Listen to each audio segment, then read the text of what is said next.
வீட்ல இருந்தே ஆரி கத்துக்கணுமா கிளாஸ் போகாம? உங்களுக்காண்டிதான் இந்த வீடியோ. Welcome to my channel. GMP friends எல்லாருக்கும் ஒரு வணக்கம். இன்னைக்கு ஆரி ஃப்ரேம்ல கிளாத் எப்படி ஃபிட் பண்ணணும் அப்படிங்கறத நம்ம ஃபர்ஸ்ட் பார்க்க போறோம். இதான் என்னோட ஃப்ரேம். இந்த ஃப்ரேம் சைஸ் பாத்தீங்கன்னா 16 இன்ச்சஸ்.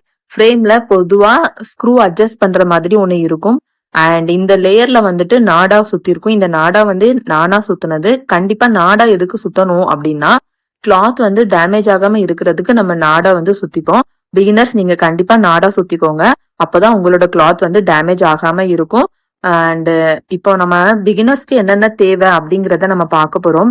அதுக்கு என்னெல்லாம் தேவைன்னா பாப்ளின் கிளாத், ஒரு மஷின் த்ரெட் எடுத்துக்கோங்க, அண்ட் ஒரு சில்க் த்ரெட், அதுக்கப்புறமா ஜரி த்ரெட், அப்புறம் நீடில்ஸ். இவ்வளவே ஃபர்ஸ்ட் ஸ்டார்டிங்ல போதுமானது. ஆரி கத்துக்க கத்துக்க மத்த மெட்டீரியல்ஸ் எல்லாமே நீங்க வாங்கிக்கலாம். ஸ்டார்டிங்ல இவ்வளோ இருந்தாலே போதும், நீங்க வந்து ஆரி ஈஸியா கத்துக்கலாம். நான் வந்து துலிப் நீடில் தான் யூஸ் பண்றேன். இப்போ துலிப் நீடில்ல 23 வந்து அந்த சைஸ் எதுக்கு யூஸ் பண்றோம்னா பீட்ஸ் லோட் பண்ணதுக்கு யூஸ் பண்ணுவோம். அதுக்கு அடுத்த சைஸ் பாத்தீங்கன்னா 14. இந்த சைஸ் வந்து நம்ம நார்மலா எல்லா ஸ்டிச்சஸ்க்கும் இந்த நீடில் தாங்க யூஸ் பண்ணுவோம். அதுக்கப்புறமா அயன் நீடில் வந்து நான் மோஸ்ட்லி பீட்ஸ் லோட் பண்றதுக்கு ஜர்தோசி யூசஸ்க்கும் இதான் யூஸ் பண்றேன். ஏன்னா இதான் நிறைய பீட் லோட் பண்ற மாதிரி இருக்கும். இப்போ என்னோட ஸ்டாண்ட் பாத்தீங்கன்னா இந்த ஸ்டாண்ட் தான் நான் மோஸ்ட்லி யூஸ் பண்றேன். இந்த ஸ்டாண்டோட பிரைஸ் வந்து 350. நான் லோக்கல்ல உள்ள ஷாப்ல தான் பர்ச்சேஸ் பண்றேன். இப்போ ஃப்ரேம்ல எப்படி நம்ம கிளாத் ஃபிட் பண்ணலாம் அப்படின்ட்டு பார்க்கலாம். முதல்ல இந்த ஃப்ரேம்ல நான் ஆல்ரெடி சொன்ன மாதிரி நீங்க நாடா சுத்திக்கோங்க. அது உங்களுக்கு ரொம்ப ரொம்ப யூஸ்ஃபுல்லா இருக்கும். இப்போ இந்த ஸ்க்ரூ அட்ஜஸ்ட் பண்ற டைப் இருக்குமா, இதை லைட்டா லூஸ் பண்ணீங்கன்னா அந்த 2 லேயரும் தனித்தனியா வரும். இப்போ நம்ம அதை அட்ஜஸ்ட் பண்ணி 2 லேயரை செப்பரேட் பண்ணிக்கலாம். செப்பரேட் பண்ணிட்டு இப்போ கீழே இருக்க லேயருக்கு மேலதான் நம்ம கிளாத் வச்சு அதுக்கப்புறமா ஃபிட் பண்ணணும். நிறைய பேருக்கு கன்ஃபியூஸ் ஆகும். எந்த லேயரை கீழே வைக்கிறது, எந்த லேயரை மேல வைக்கிறதுன்னு கன்ஃபியூஸ் ஆகும்.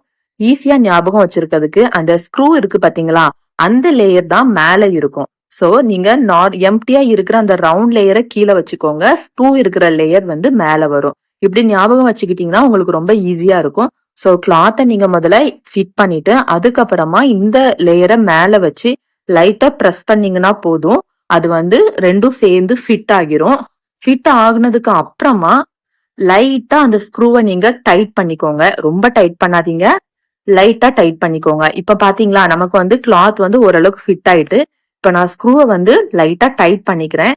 லைட்டா டைட் பண்ணதுக்கு அப்புறமா எல்லா சைடும் நம்ம கொஞ்சம் கொஞ்சமா கிளாத்தை வெளியே அப்படியே இழுக்கலாம். இப்ப நான் எப்படி இழுக்கிறேன் பாருங்க. சோ இந்த மாதிரி தான் லைட்டா கிளாத்தை வெளியே அப்படியே கொஞ்சம் கொஞ்சமா இழுக்கணும். ரொம்ப ஃபோர்ஸா இழுக்காதீங்க, கிளாத் வந்து டேமேஜ் ஆகுறதுக்கு நிறைய சான்சஸ் இருக்குது. சோ கொஞ்சம் கொஞ்சமா எல்லா சைடும் இழுங்க. பட் கிளாத்தை வந்து மேல கீழே இந்த டைரக்ஷன்ல தான் இழுக்கணும். சும்மா அங்க இங்கன்னு இழுக்காதீங்க. ஃபர்ஸ்ட் மேல இழுத்துக்கோங்க. அப்படி சுத்தி அந்த ரவுண்ட சுத்தி எல்லா சைடும் நீங்க வந்துட்டு இழுங்க.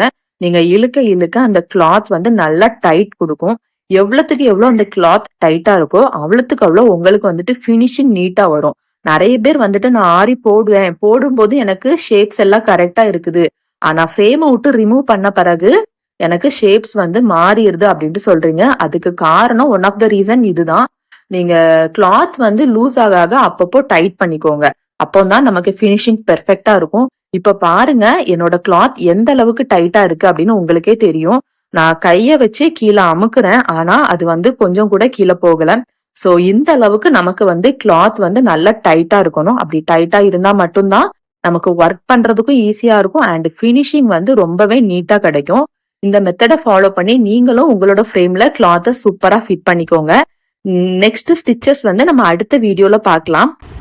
ஆரி கத்துக்கணும்னு ஆசையா இருக்கா? ஸ்கிரீன்ல தெரியுற நம்பருக்கு கான்டாக்ட் பண்ணுங்க, ஃப்ரீயா கத்துக்கலாம்.